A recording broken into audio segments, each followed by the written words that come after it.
si tes pensées sont mauvaises, alors ta vision, la vue que tu dois avoir pour ta vie sera mauvaise. Si tes pensées sont mauvaises, ta vision, ta visualisation sera mauvaise. Elle sera biaisée, elle sera négative. Si tes désirs sont mauvais, sont impurs, alors ta vue aussi sera mauvaise et impure. Si tes émotions sont négatives, alors ta vue sera négative. Donc en fait, je vais t'expliquer simplement le mystère selon lequel, si ton cœur n'est pas travaillé sérieusement, ta vie sera un naufrage. Ce sur quoi tu occupes, tu focalises, tu concentres tes pensées, figure-toi que c'est ça que tu vas vivre. Que tu le veuilles ou que tu ne le veuilles pas, c'est ce que tu vas vivre. Ce sur quoi tu focalises tes pensées, c'est ce que tu vas devenir, c'est ce que tu vas créer, c'est ce que tu vas expérimenter. Il y en a qui ont créé la mort alors qu'ils voulaient la vie. Je vous ai déjà parlé d'une femme chirurgienne de 39 ans qui était docteur en chirurgie en France, qui tous les jours, elle disait toujours « J'ai peur de mourir comme ma mère à l'âge de 40 ans ». Voilà pourquoi les autres ont enlevé Dieu, ont enlevé Jésus, ont enlevé la parole, et ils ont commencé à dire, ils ont tout enlevé, mais ils font le même principe et ça marche. Il dit le créateur universel qui est en moi. Il dit le suprême, ils disent beaucoup de mots bizarres là. L'infini qui est en moi. Tu n'as jamais lu les livres? Il te dit la force infinie qui est en moi. Le pouvoir infini, le pouvoir de l'univers en moi. Bon, parce qu'ils ne savent pas dire Dieu. Nous, on vous dit, votre pouvoir là, c'est Dieu. Il est en nous. Rappelez-vous qu'Israël a quitté l'Égypte. Mais l'Égypte ne s'est pas quitté. Israël a quitté l'Égypte. Mais l'Égypte était en eux. Ils sont sortis. Donc toi là, tu es né de nouveau. Tu es sauvé. Tu as reçu Jésus. Mais le monde est encore en toi. Les œuvres de la chair sont encore en toi. En toi là, qui a reçu Jésus, c'est vrai. Tu es sauvé, tu es né de nouveau. Mais à l'intérieur de toi là, il y a des choses terribles. Il y a des forteresses qui ont été fabriquées sur mesure pendant des années. Depuis que tu es né, il y a des choses qui ont été bombardées dans tes pensées. Tes désirs, tes envies, tes émotions ont été bombardées par le royaume des ténèbres.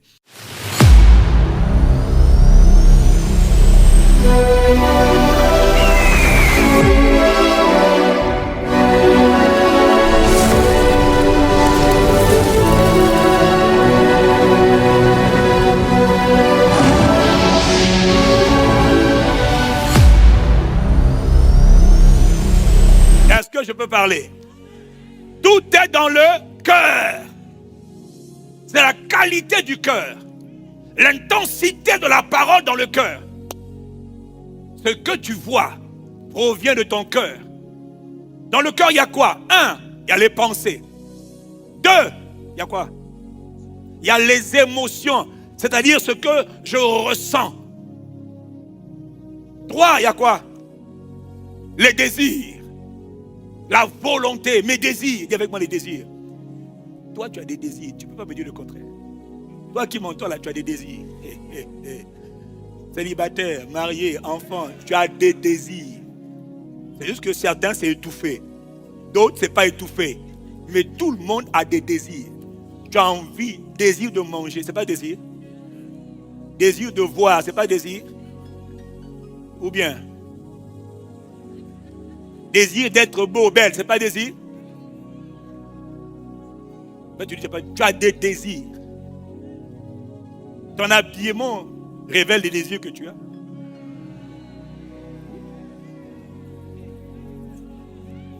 Mais tout cela est lié à ton cœur. Ok? Dis avec moi le cœur. Dans le cœur, il y a quoi? 1, 2, les émotions. Qu'est-ce que tu ressens? Qu'est-ce que tu ressens? La joie, c'est une émotion. La peur, c'est une émotion. En parenthèse, derrière chaque émotion, il y a un esprit. Je répète, derrière toute émotion, il y a un esprit. Jésus tressaillit de joie. Yes! C'est l'Esprit de Dieu qui l'a poussé à être joyeux. Il a manifesté sa joie. Derrière toute émotion, La vie est spirituelle, frère. Toi qui pensais que non, tout est spirituel. Ok? La colère, la haine, c'est quoi? Donc Jésus dit la joie, émotion. La crainte, la peur, émotion. Quoi encore? La colère, émotion. Quoi encore? La tristesse. Dis avec moi la tristesse. C'est une émotion. Donnez-moi encore d'autres émotions. Comment? La quoi? Jalousie. Dis avec moi, jalousie. La jalousie est une émotion. Toi, tu as dit dans ton cœur. Moi-même, je ne sais pas. C'est une émotion. Ok. Dans le cœur, il y a les pensées. Il y a les émotions. Et puis il y a la volonté, donc les désirs. Tout désir que tu as vient de ton cœur. Qu'il soit bon, qu'il soit pur, impur ou impur ou ping-pong. Pur, impur et pur. Tout cela vient d'où? De ton cœur. Ne blâme pas Dieu pour ce qui est dans ton cœur. Ne blâme pas Dieu pour les mauvais sentiments que tu as là. Pour les mauvais désirs que tu as. Qui a déjà eu des mauvais désirs? Qui a déjà eu des bons désirs aussi? Voilà, donc tu es qualifié. Est-ce que je peux continuer? Tout ce que tu vois vient de ton cœur. Or, dans ton cœur, il y a les pensées, il y a les désirs, il y a les émotions. Quel est mon point? Si tes pensées sont mauvaises, tu sais que les pensées, c'est des paroles. Donc, quand tu es là, tu penses. En fait, chaque fois que tu penses, n'oublie pas, il y a une voix intérieure. Tu es en train de parler. Est-ce que je peux continuer? Si tes pensées sont mauvaises, alors ta vision, la vue que tu veux, que tu dois avoir pour ta vie sera mauvaise. Si tes pensées sont mauvaises, ta vision, ta visualisation sera mauvaise. Elle sera biaisée, elle sera négative.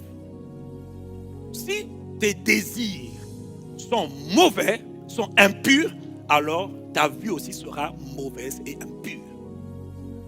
Si, j'ai parlé de quoi? Les pensées, les désirs.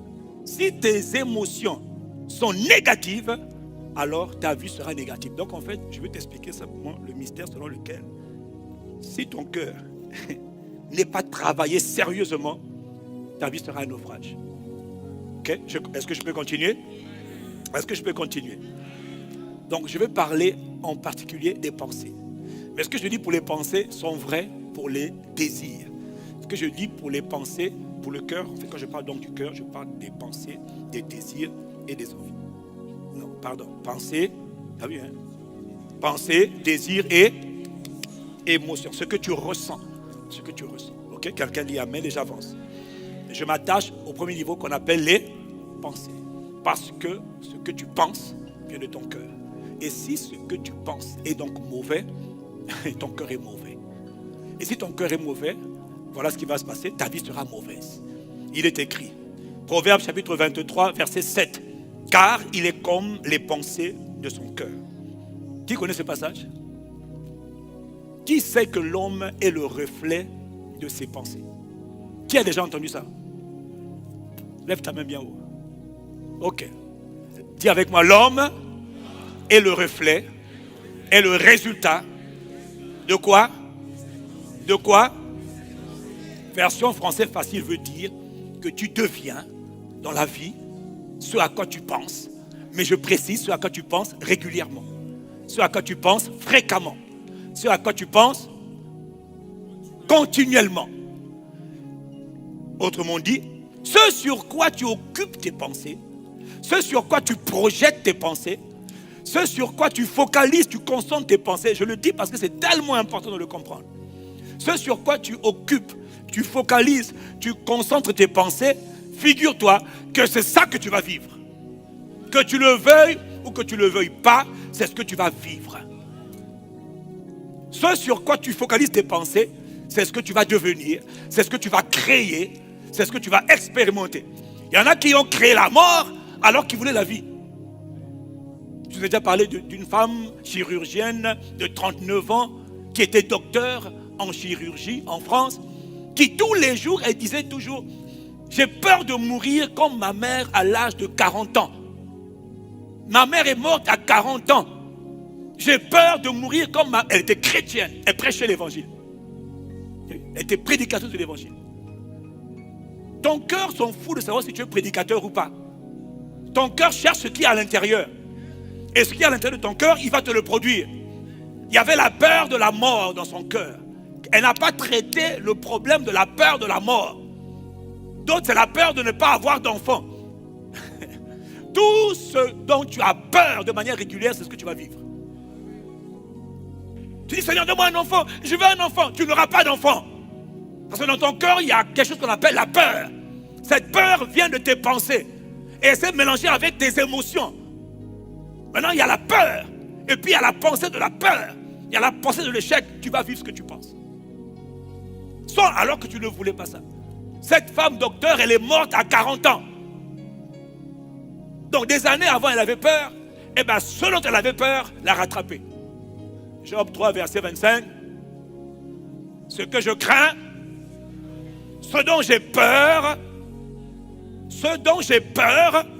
c'est ce qui va m'arriver. Ce que je crains, ce qui me fait peur, justement, tu dis ne permets pas. Au contraire, tu n'y es pour rien, c'est toi. Dans ton esprit, il y a un laboratoire qui crée ce que tu penses. Quelqu'un dit Amen. Est-ce que jusque-là, on est ensemble? Et ce principe, je l'ai dit la semaine dernière, a été confirmé par l'apôtre Paul. Éphésiens 3, verset 20, il est écrit, je relis, à celui qui peut faire, par la puissance qui agit en moi. Dis avec moi la puissance qui agit en moi. Dis avec moi, il y a une puissance créatrice qui agit en moi. Pas en Dieu dans le ciel, mais en moi. C'est pas Dieu, c'est toi. Dieu est un créateur, oui ou non? Il a créé l'homme à son image, oui ou non? Donc quand il t'a créé, il a mis en toi la capacité de créer. Maintenant tu dois savoir une chose, cette capacité, elle existe auprès de tous les hommes. Dès l'instant où quelqu'un est un être humain, il a une capacité de créer. Qu'il soit chrétien, pas chrétien. Sauvé, pas sauvé. Donc celui qui comprend ces lois, et beaucoup comprennent ces lois, mais à l'église, les gens ne le comprennent pas.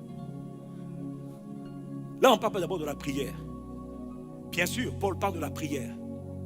Il dit à celui qui peut faire, par la puissance qui agit en nous, infiniment au-delà de ce que nous demandons, donc par la prière. 2, il n'y a pas que demander, il y a aussi ce que tu penses. Quelqu'un dit Amen. Donc, quand tes pensées rentrent dans le laboratoire de ton cœur, quand tes pensées, tu penses. Ce que tu penses là, tu es en train de le mettre dans un laboratoire. Ce que tu vas vivre, c'est ce que tu es en train de penser. Job, si tu as peur là, la peur va t'arriver. Ce que tu crains va t'arriver. Est-ce que je parle à quelqu'un? Il faut comprendre ce principe. Dis Amen. Donc comment on fait? Qu'est-ce qu'on fait pour s'en sortir? J'ai pas envie d'échouer. J'ai envie de réussir ma vie. Qui a envie de réussir sa vie? Qui a envie de devenir un homme, une femme d'impact comme Dieu l'avait préparé à être? Qui veut devenir le rêve de Dieu pour toi? Donc tu comprends que la puissance de Dieu travaille en toi. Donc il y a une puissance qui travaille en toi. Mais nous on a un avantage, c'est que c'est la puissance divine qui vient aider la nôtre. Donc on ne peut pas être comme tout le monde. Mais cette capacité à créer se trouve en tout homme. Voilà pourquoi les autres ont enlevé Dieu, ont enlevé Jésus, ont enlevé la parole. Et ils ont commencé à dire. Ils ont tout enlevé. Mais ils font le même principe et ça marche. Il dit le créateur universel qui est en moi. Il dit le suprême. Ils disent beaucoup de mots bizarres là. L'infini qui est en moi. Tu n'as jamais lu les livres? Il te dit la force infinie qui est en moi. Le pouvoir infini, le pouvoir de l'univers en moi. Bon, parce qu'ils ne savent pas dire Dieu. Nous on vous dit votre pouvoir là, c'est Dieu. Il est en nous. Ok? Quelqu'un dit Amen. Quelqu'un dit Amen. tout ce que tu vois vient de ton cœur. Donc tu dois faire attention aux pensées qui sont dans ton cœur. Et j'ai dit, tu dois faire attention notamment aux pensées sur lesquelles tu te concentres beaucoup. Ok? Quelqu'un dit Amen. Et les pensées sur lesquelles tu te concentres beaucoup, on appelle ça les pensées dominantes. Dis avec moi, pensée dominante. Dis avec moi, pensée dominante. Et les pensées dominantes constituent ce qu'on appelle des forteresses spirituelles. Les émotions dominantes constituent ce qu'on appelle des forteresses spirituelles. Des désirs dominants constituent ce qu'on appelle des forteresses spirituelles. Ça vient du cœur. Donc chez tout le monde, il faut qu'il y ait, malheureusement, il y a des pensées. Dis avec moi, pensée dominante. Dis avec moi, pensée dominante. Et les pensées dominantes s'appellent des forteresses. Les forteresses spirituelles. Et j'ajouterai des forteresses souvent maléfiques. Et il y a deux types de forteresses. Il y a des forteresses spirituelles maléfiques ou encore négatives. Et puis, il y a des forteresses spirituelles divines. Dis Amen. Donc, toutes les forteresses ne sont pas forcément maléfiques. Ah non. Mais malheureusement, comme l'homme a été déprogrammé depuis la chute, la plupart du temps, et comme les ténèbres recouvrent la terre, et les ténèbres profondent les peuples, donc généralement, nos forteresses, donc nos pensées, nous sommes nés dans un monde où nos pensées sont négatives. Nous avons été, dès le départ, encapsulés avec des pensées négatives. Le royaume des ténèbres, qui était un royaume très subtil, très organisé, nous a infiltrés depuis le ventre de maman, ou même dès la sortie dans ce monde, nous a infiltrés pour nous polluer, pour nous détruire, parce que Satan connaît la puissance de la pensée. Et voilà pourquoi il ne veut pas que tu comprennes comment fonctionne l'esprit de l'homme, ou encore l'être humain. Est-ce que je peux continuer? Est-ce que je peux continuer?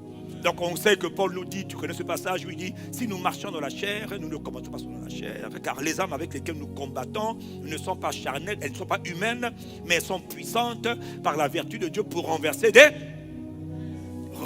abattre, détruire les forteresses. Donc il dit, il y a des forteresses qu'on doit détruire.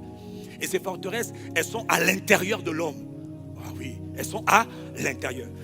Le pasteur Yvon, l'apôtre Yvon a écrit ce livre, je ne sais pas si tu l'as lu. Il en parle, bien sûr, ce n'est pas parfait, mais ça en dit énormément. De toute manière, le sujet est tellement large qu'il n'y a pas un livre qui peut tout couvrir. Mais je vous recommande fortement ce bouquin de l'apôtre Yvon Castan, notre pépé national. Ce n'est pas moi qui ai écrit, c'est lui qui a écrit, donc considérez que c'est moi qui ai écrit. Je fais ce qu'on appelle de l'expropriation. Je m'attribue ce qu'il a écrit. Pourquoi tu veux encore que j'écrive alors que le pépé a déjà écrit? Pourquoi tu veux faire deux fois la même chose? On gagne du temps en productivité.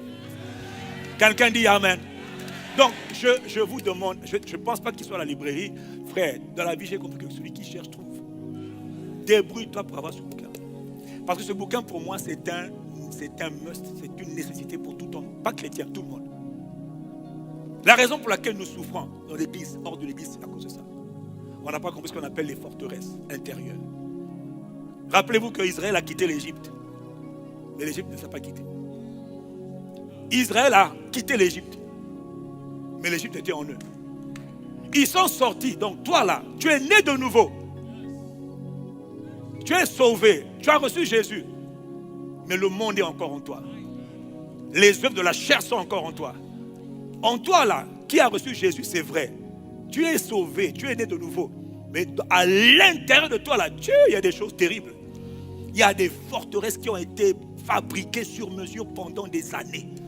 Depuis que tu es né, il y a des choses qui ont été bombardées dans tes pensées, tes désirs, tes envies, tes émotions ont été bombardées par le royaume de ténèbres. Est-ce que je peux continuer? La plupart d'entre nous, l'ennemi nous a subtilement et méchamment attaqués pour nous endommager, pour endommager notre cœur. Dis avec moi le cœur. Satan a attaqué depuis longtemps pour polluer ton cœur, pour ruiner ton cœur, pour détruire ton cœur. Le cœur dont Salomon avait dit, il faut le garder, il faut le garder. Mais beaucoup n'ont pas su garder le cœur. Et voilà pourquoi beaucoup ont laissé ériger dans leur cœur des forteresses maléfiques.